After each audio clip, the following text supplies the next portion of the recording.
I, 35M, am struggling with a situation involving my grandfather Robert, 78M, that happened last month. I need to give some background to explain why this incident was the last straw for me.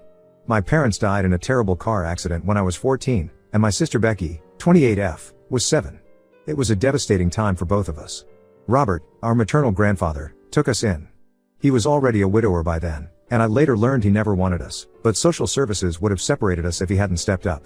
From the beginning, he made it clear that Becky was his favorite. She looked exactly like our grandmother Marie, who had passed away years before we came to live with him. I, on the other hand, was the spitting image of my mom, whom Robert despised because she had married my dad against his wishes. Growing up in Robert's house was challenging. While Becky got everything she wanted, new clothes, toys, the best education, and constant attention, I had to work for everything. I started working at a local grocery store when I was 15, stocking shelves after school and on weekends. Robert would say things like real men earn their keep or you need to learn independence whenever I asked for basic necessities. Meanwhile, he'd spend hundreds of dollars on Becky's dance classes and summer camps. Despite the hardships, I managed to excel in school. I got a full scholarship to college, which was fortunate because Robert refused to contribute anything toward my education. He said the money was saved for Becky's future. During college, I met Sarah. She was the most beautiful and kind person I'd ever known. Robert disapproved of her immediately, claiming she wasn't from a good enough family. He even tried to set me up with his golf buddy's daughter behind Sarah's back. Sarah and I got married right after graduation, despite Robert's protests. He didn't attend our wedding, which hurt Sarah deeply, but she never held it against him. We had our daughter Lily, 6F, a year later. Sarah was an amazing mother, but tragedy struck when she was diagnosed with aggressive breast cancer. She fought hard for a year but passed away 2 years ago. Robert's response to her death was to tell me I should have married someone with better genes. He never showed any sympathy or offered any support during Sarah's illness or after her death. Lily looks exactly like Sarah, same auburn hair, same green eyes, same gentle smile. Maybe that's why Robert can barely look at her. He's never acknowledged her birthdays, never bought her a Christmas present, and always makes excuses to leave when she's around. It breaks my heart because Lily is such a sweet child who just wants her great-grandfather's love. I built my marketing firm from scratch over the past decade. It started as a one-man operation from my garage and has grown into a successful company with 50 employees. Last month, I had a crucial meeting in Chicago with a potential client who could double our revenue. The meeting had been planned for months, and I couldn't reschedule it. Lily had been running a fever for 2 days before my trip, but it was under control with medication. Her pediatrician said it was likely just a viral infection and prescribed some medications. I have a regular babysitter, Clara, 42F, who has been with us since Lily was 3. She's excellent with Lily but doesn't drive due to vision problems. My close friend Shelley, 34F, agreed to be on standby for emergencies while I was away. The day of my meeting, Clara called me panicking. Lily's fever had spiked to 104 degrees Fahrenheit, and she was becoming delirious. Clara had called Robert since he lived just 10 minutes away from us, and we'd always listed him as an emergency contact despite our differences. At first, Robert agreed to take Lily to the hospital, but then he called back 15 minutes later. I was in the middle of my presentation when my phone kept buzzing. When I finally stepped out to check, I had multiple missed calls from Clara. Robert had called her back saying he couldn't come because Becky wanted him to meet her boyfriend Adam, 32M, over lunch. Apparently, Becky was planning to announce their engagement, and she wanted Robert to meet Adam first. Robert told Clara to call an ambulance if it was that serious. I immediately called Shelley, who dropped everything and rushed to my house. By the time she got Lily to the hospital, her fever had reached 105 degrees Fahrenheit, and she was having seizures. The doctors later told me that if she had arrived even an hour later, she could have suffered permanent brain damage or worse. I took the first flight home, leaving my team to handle the meeting. When I went to confront Robert the next day, he was having breakfast with Becky and Adam like nothing had happened. His exact words were, "Well, she's fine now, isn't she?" Becky's lunch was important. She wanted me to meet her future husband. Clara could have called an ambulance. Becky chimed in, saying I was overreacting and that family priorities matter. When I pointed out that Lily was family too, she rolled her eyes and said, "You know what I mean." This was about my future. I left their house feeling sick to my stomach. Later that day, Clara told me she had tried calling an ambulance, but there was an unusually long wait time due to a major accident on the highway. That's why she had called Robert in the first place. I've blocked both Robert and Becky's numbers. Robert has been trying to reach me through other relatives, not to apologize but to tell me I'm being unreasonable and dramatic. Becky posted on Facebook about how I'm trying to ruin her engagement happiness with my attitude. The meeting in Chicago? We lost the client because I had to leave abruptly. But I don't care. My daughter is alive and well, and that's all that matters. I've told Clara to remove Robert from the emergency contacts and never call him again for any reason. Ida for cutting them off completely? Update 1. It's been 3 weeks since my last post. First, I want to thank everyone who supported me and shared their own stories. Many of you asked about Lily. She's doing much better now and has started going back to school. I've hired a second babysitter who can drive, just to be safe. A lot has happened in these 3 weeks. Becky and Adam got officially engaged last week. They had a big engagement party at Robert's house, which I obviously didn't attend. Robert announced during the party that he was gifting them his house as a wedding present. This house has been in our family for 4 generations. My great-grandfather built it himself in 1940. Robert had always told us that the house would be divided between Becky and me after his death, not because I wanted or needed it, but because it was what my mom would have wanted. The day after the party, I got multiple calls from relatives criticizing me for not attending my only sister's engagement. I didn't bother explaining because these were the same people who turned a blind eye when Robert mistreated me growing up. However, one call changed everything. My Aunt Emily, 76F, Robert's younger sister, called me late at night. She's always lived in Florida and wasn't very involved in our lives, so I was surprised to hear from her. What she told me shook me to my core. Emily revealed that Robert had actually known about my Chicago meeting months in advance. I had discussed it with him during a rare family dinner in January, and he had even offered to watch Lily that day. According to Emily, Robert had called her the morning of the incident, complaining about having to choose between helping me and attending Becky's lunch. He had told Emily that Becky was threatening to elope with Adam if Robert didn't show up to give his blessing. But that wasn't the most shocking part. Emily then told me something about my parents' accident that she'd been carrying for years. The night before the accident, my dad had called Robert about borrowing his old pickup truck because Dad's car was making strange noises when braking. Robert had recently had the car serviced and knew the mechanic had warned him about the brake system needing immediate replacement. Instead of warning my dad or offering his truck, Robert told him the car would be fine for a few more days. He was still angry about their marriage and wanted them to learn a lesson about responsibility. Emily said Robert had confessed this to her years ago during a drunken Christmas gathering. She had kept quiet all these years out of family loyalty, but after hearing about what happened with Lily, she couldn't stay silent anymore. She said she didn't want history to repeat itself with another child getting hurt because of Robert's spite. I confronted Robert the next day at his house. I didn't tell him about Emily's call immediately. Instead, I asked him about the house.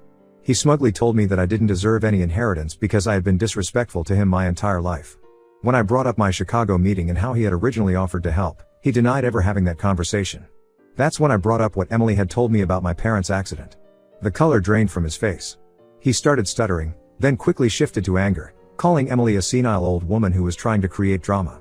He accused me of turning everyone against him and said I was jealous of Becky's happiness. The commotion brought Becky downstairs. She had apparently been upstairs with Adam, looking at paint samples for their future home, my family home. When Robert told her what we were arguing about, she immediately started crying and defending him. She said I was trying to ruin her engagement happiness by bringing up ancient history. When I tried to tell her about Lily's hospital incident again, she screamed that I was being selfish and should think about the family's reputation. Adam stood awkwardly in the background during all this. I noticed him looking increasingly uncomfortable as Robert and Becky got more hysterical. At one point, he tried to suggest that maybe they should consider buying their own house instead, but Becky shut him down immediately. I left their house feeling both vindicated and deeply sad. Emily called again that evening to check on me. She apologized for not telling me about my parents sooner but said she had made a mistake in staying quiet and didn't want to repeat it. She also mentioned that Robert had called her in a rage, threatening to contest their late parents' will if she didn't retract her lies. Becky has been on a social media rampage since then, posting about how family should stick together and how some people, obviously referring to me, can't handle others' happiness. She's even posted old childhood photos of us, captioning them with things like missing when my brother wasn't so bitter. I've blocked both of them on every platform now. Some relatives have taken their side, saying I'm being cruel to an old man and a young bride-to-be. Others have reached out privately to share their own stories about Robert's manipulations over the years. Emily sent me some old letters from my mom to her, detailing how Robert had tried to sabotage her marriage multiple times. I'm starting to realize that cutting contact isn't just about Lily's incident anymore. It's about breaking a cycle of toxicity that has affected our family for decades. Update 2. It's been 2 months since my last update, and things have taken an unexpected turn. Becky and Adam got married last month in what she called the wedding of the century. She made sure everyone knew about my absence by leaving an empty chair at the family table with my name on it. Several relatives sent me photos of this powerful statement, as they called it. Robert apparently gave a tearful speech about how he wished all his family could be there to celebrate. The irony wasn't lost on me. The first sign of trouble came 2 weeks after the wedding.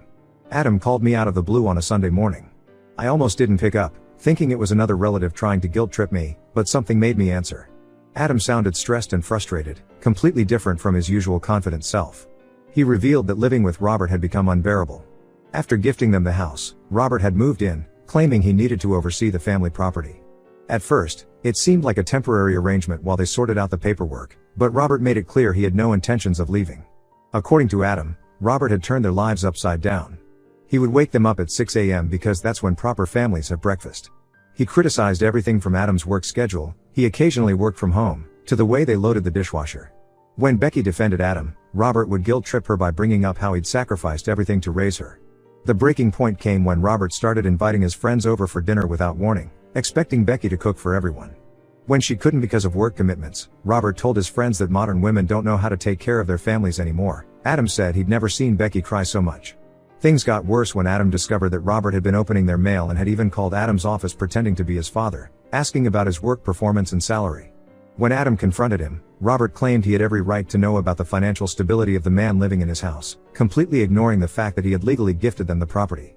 Last week, after another argument about Robert rearranging their furniture without permission, Adam finally put his foot down. He told Robert he needed to find another place to live. Robert threw a massive tantrum, accusing Adam of being ungrateful and turning his precious granddaughter against him. He called Adam a gold digger who was only interested in the house. Becky initially sided with Robert, but when he started calling her a disrespectful ingrate like me, something snapped in her. She backed Adam's decision and told Robert he had 3 days to leave. Robert stormed out, saying they'd regret this. Yesterday morning, Robert showed up at my doorstep with 2 suitcases. He looked disheveled and had clearly been crying. When I opened the door, he started talking about how he'd made mistakes and wanted to make amends. He said losing his home had made him realize the importance of family. I let him talk, but when he mentioned Lily's incident, he still tried to justify his actions. He said he had been in an impossible situation that day, choosing between his granddaughter's big moment and a simple fever. That's when I lost it. I reminded him how his choice could have cost my daughter her life, just like his spite toward my parents might have contributed to their accident. He broke down completely, sliding down against my doorframe. My neighbors started peeking out of their windows at the commotion.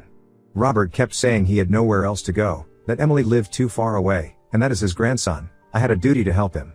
I told him he should have thought about duties when he had them toward me and Lily. I reminded him how he'd failed as a grandfather and great-grandfather, and that karma had finally caught up with him. Then I asked him to leave before I called the police.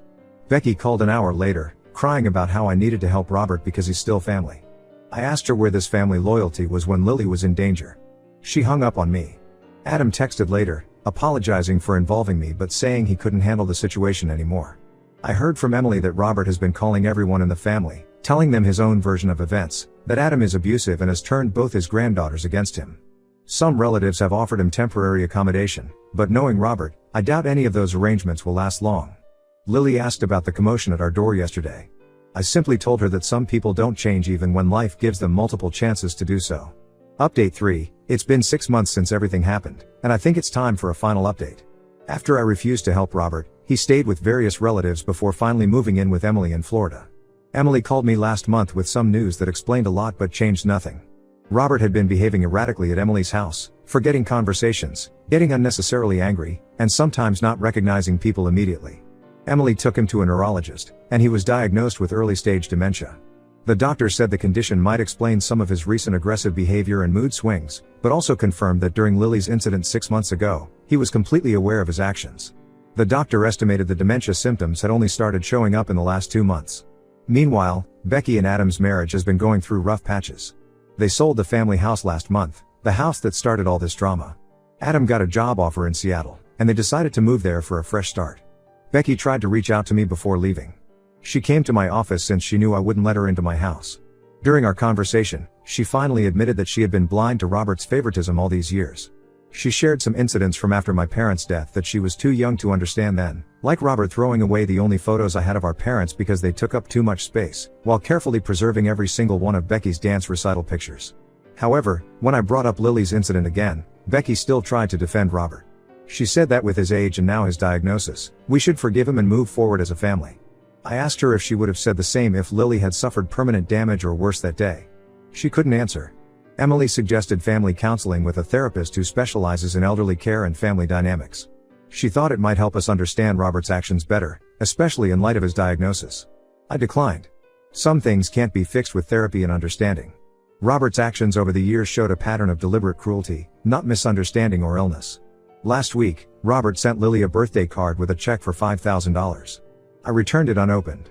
He also sent me a letter talking about regrets and second chances, but it felt more like he was sorry for himself than for his actions. He wrote about feeling lonely in Florida and how he misses his real home, but didn't once mention Lily's incident or apologize for it. Lily is doing great now. She's thriving in school and has started taking piano lessons, something she loves.